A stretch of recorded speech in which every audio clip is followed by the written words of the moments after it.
हम वेरिएशन पढ़ेंगे कंडक्टेंस में, कंडक्टिविटी में, मोलर कंडक्टेंस में और इक्विवेलेंट कंडक्टेंस में विद डाइल्यूशन की कितना उसमें डाइल्यूशन हो रहा है और वॉल्यूम कितनी इंक्रीज हो रही है।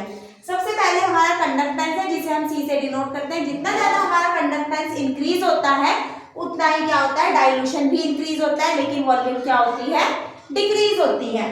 अब हमें पता है एक स्ट्रॉन्ग इलेक्ट्रोलाइट होता है और एक क्या होता है, वीक इलेक्ट्रोलाइट होता है। स्ट्रॉन्ग इलेक्ट्रोलाइट का मतलब क्या है, ये कंप्लीटली आयनाइज हो जाते हैं और वीक इलेक्ट्रोलाइट का मतलब होता है ये कंप्लीटली आयनाइज नहीं होते। जो NaCl होता है वो स्ट्रॉन्ग इलेक्ट्रोलाइट का एग्जांपल होता है क्योंकि ये कंप्लीट अमाउंट में क्या देता है, Na+ और Cl- आयन दे देता है।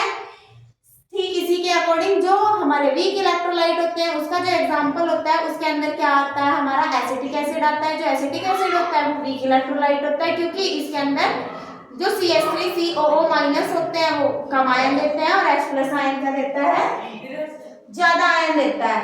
अब इसमें क्या होता है, ओस्टवाल्ड का एक डाइल्यूशन लो होता है जिसे वीक इलेक्ट्रोलाइट का लो भी कहा जाता है। अब इसमें क्या होता है, जो वीक इलेक्ट्रोलाइट होता है उसमें जितना ज्यादा हम डाइल्यूशन को इंक्रीज करते हैं उतना ही हमारा आयनाइजेशन होता है और अगर आयनाइजेशन ज्यादा हो रहा है तो मोर फ्री आयन, हमें फ्री आयन ज्यादा देखने को मिलेंगे और मोर कंडक्टेंस होगा।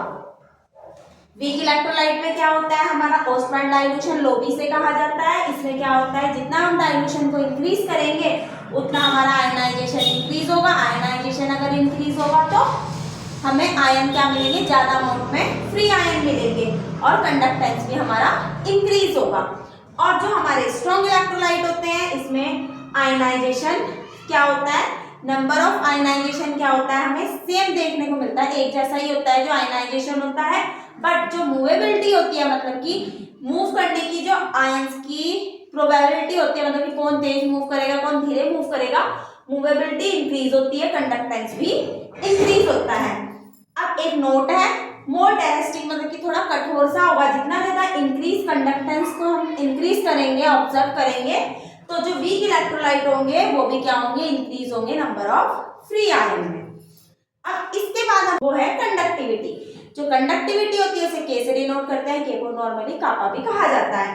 फॉर्मूला हमने कल भी पढ़ा था, C इंटू क्या होता है, सेल कांस्टेंट। जो हमारा C होता है उसका मतलब कंडक्टेंस होता है, मल्टीप्लाई सेल कांस्टेंट L/A। अब क्या होता है, वीक और स्ट्रॉन्ग इलेक्ट्रोलाइट दोनों के लिए अगर हम डाइल्यूशन को इंक्रीज करते हैं तो वॉल्यूम भी इंक्रीज होगी कंडक्टिविटी में। नंबर ऑफ आयन को अगर हम डिक्रीज करेंगे, अगर if number of ion decrease हुए फिक्स वॉल्यूम पर, तो जो कापा की मतलब कि कंडक्टिविटी होगी वो भी क्या होगी, डिक्रीज होगी। नंबर ऑफ आयन डिक्रीज होंगे, वॉल्यूम को फिक्स करने पर तो कंडक्टिविटी भी क्या होगी, डिक्रीज होगी। नेक्स्ट है, इसमें क्या है, हमें मोलर कंडक्टेंस और इक्विवेलेंट कंडक्टेंस के बारे में पढ़ना है। इसमें दो केस है, केस फर्स्ट और केस सेकंड। जो केस फर्स्ट है इसमें क्या है, अगर हम डाइल्यूशन को इंक्रीज करेंगे तो वॉल्यूम भी इंक्रीज होगी, लेकिन जो कंडक्टिविटी होगी वो डिक्रीज होगी। तो जो हमारा मोलर कंडक्टेंस और इक्विवेलेंट कंडक्टेंस है ये दोनों क्या करेंगे, डिक्रीज करेंगे। Dilution increase, volume increase, conductivity decrease, तो हमारा मोलर कंडक्टेंस और इक्विवेलेंट कंडक्टेंस भी डिक्रीज होगा।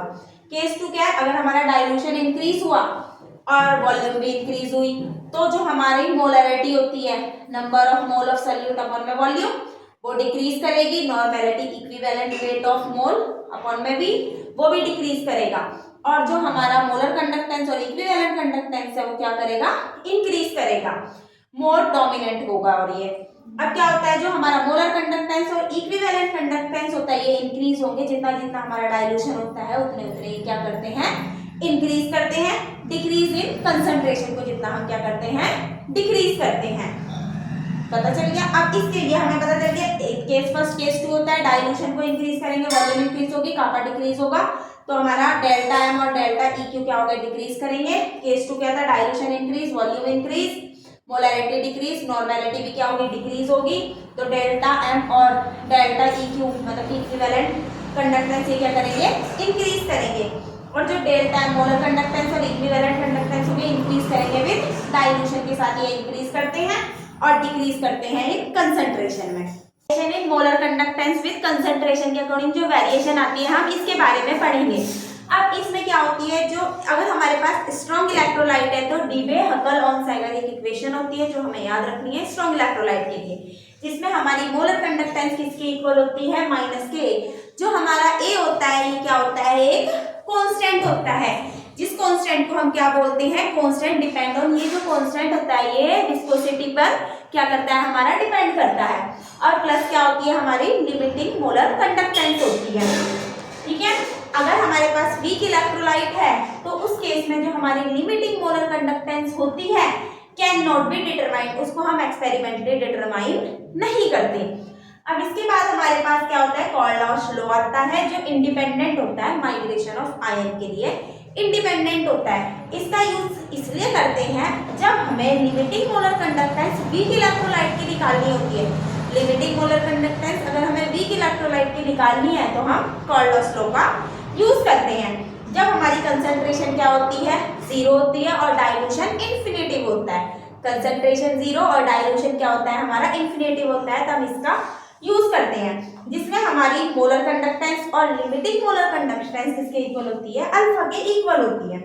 और वीक इलेक्ट्रोलाइट में क्या होता है, एक हमने नॉर्मली वीक इलेक्ट्रोलाइट लिया, हमारा एसिटिक एसिड वीक इलेक्ट्रोलाइट होता है। जब वो टूटेगा तो CH3COO ऐसे ही तो टूटेगा, CH3COO माइनस और H+ में टूटेगा। अब इसके बाद हमारे पास क्या होता है, स्ट्रॉन्ग और वीक दोनों तरीके के इलेक्ट्रोलाइट होते हैं। तो जो हमारा स्ट्रॉन्ग इलेक्ट्रोलाइट है, अगर हम ग्राफ बनाते हैं मोलर कंडक्टेंस और हमारी जो कंडक्टेंस है उसके बीच में, तो जो हमारा वीक वाला होगा वो ऊपर होगा और जो स्ट्रॉन्ग वाला होता है, उल्टा बोल दिया, जो स्ट्रॉन्ग वाला है KCl क्या होता है, स्ट्रॉन्ग इलेक्ट्रोलाइट है, कंप्लीटली आयोनाइज हो जाता है। और नीचे क्या आता है हमारा CH3COOH होता है, जो वीक इलेक्ट्रोलाइट की तरह काम करता है। फ्यूल सेल है, हमें फ्यूल सेल के बारे में पढ़ना है। जो फ्यूल सेल होती है ये क्या होती है, energy is produce from combustion. Combustion से जो एनर्जी प्रोड्यूस होती है, कंबंशन ऑफ फ्यूल से कन्वर्ट की जाती है किसको, इलेक्ट्रिकल एनर्जी में वो कन्वर्ट की जाती है। फ्यूल सेल क्या होती है, energy is produce from the combustion of fuel के कंबंशन से प्रोड्यूस होती है और कन्वर्ट की जाती है इलेक्ट्रिकल एनर्जी में। जो हमारा H2O2 होता है ये एक फ्यूल सेल में यूज होता है। Propane, oxygen fuel cell etcetera ये एग्जाम्पल है जो हमें याद रखने हैं। अब दो साइड होती है, एक एनोड साइड होती है और एक कैथोड साइड होती है। एनोड की साइड पे हमारा Fe से Fe+2 बनता है और कैथोड साइड पे जो हमारे H+ आयन होते हैं और ऑक्सीजन होती है और 4 इलेक्ट्रॉन से वाटर बनता है। और जो मेरे पास ये Fe+2O और H2O है, इससे Fe2O3 और 8 H+ आयन बनते हैं। और ये मेरा जो फेरस ऑक्साइड होता है Fe2O3, जब इसमें हम x मोल H2O लेते हैं तो ये क्या बनाता है, Fe2O3.xH2O बनाता है। ये हमारा जो रस्टिंग ऑफ आयरन का फॉर्मूला होता है वो भी क्या होता है, यही होता है। अब क्या पढ़ना है, लेड स्टोरेज सेल के बारे में पढ़ना है। ये दोनों जो ये दोनों जो रिएक्शन है ये हमारे लिए बहुत इंपॉर्टेंट है, एग्जाम में ऐसे की ऐसी आती है तो याद रखना जरूरी है। एनोड की साइड पे क्या होता है, जो लेड, और जब हम सल्फेट की रिएक्शन करते हैं तो लेड सल्फेट बनता है और 2 इलेक्ट्रॉन निकल जाते हैं।